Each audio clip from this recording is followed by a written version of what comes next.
ఇవాళ ఈ దళితులు గిరిజనులు బలైన వర్గాలు కాంగ్రెస్ కు అండగా నిలబడి 10 సంవత్సరాలు తెలంగాణ రాష్ట్రాన్ని పట్టి పీడించి ఈ రాష్ట్రాన్ని సర్వనాశనం చేసి 10 ఏళ్లలో 100 ఏళ్లకు సరిపోయే విధ్వంసం చంద్రశేఖరరావు చేసి ఈ రాష్ట్రాన్ని దోసుకుంటుంటే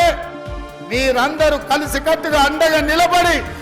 ఈనాడు ఇందిరమ్మ రాజ్యాన్ని కాంగ్రెస్ ప్రభుత్వాన్ని తీసుకొచ్చింది. మరి ఇవాళ నేను అడుగుతున్న మిత్రులారా, మా బలైన వర్గాల సోదరులను నేను అడుగుతున్నా, మా దళితులను మా గిరిజనులను నేను అడుగుతున్నా, మీ అండతోని మీ ఆశీర్వాదంతోని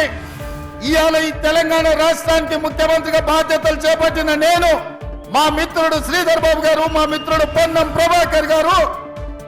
ఈరోజు బలైన వర్గాలను జనాభాను లెక్క పెట్టండి అని మంత్రివర్గంలో పాస్ చేసినాం, శాసనసభలో తీర్మానం చేసినాం, దానికి సంబంధించి నిధులు కేటాయించినాం. అదేవిధంగా సమాజంలో మైనారిటీలు పూర్తి స్థాయిలో వివక్షకు లోనవుతున్నారని ఆనాడు షబ్బీర్ అలీ గారి నేతృత్వంలో డాక్టర్ వైఎస్ రాజశేఖర రెడ్డి గారు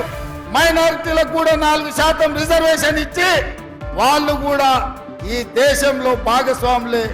ఈ దేశంలో వాళ్ళకు కూడా న్యాయం జరగాలి అని నిర్ణయం తీసుకున్నారు. ఇట్లా కాంగ్రెస్ పార్టీ దళితులు గిరిజనులు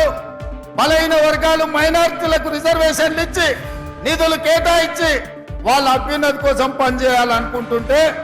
ఇవాళ బీజేపీ కుట్ర చేస్తున్న సోదరులారా,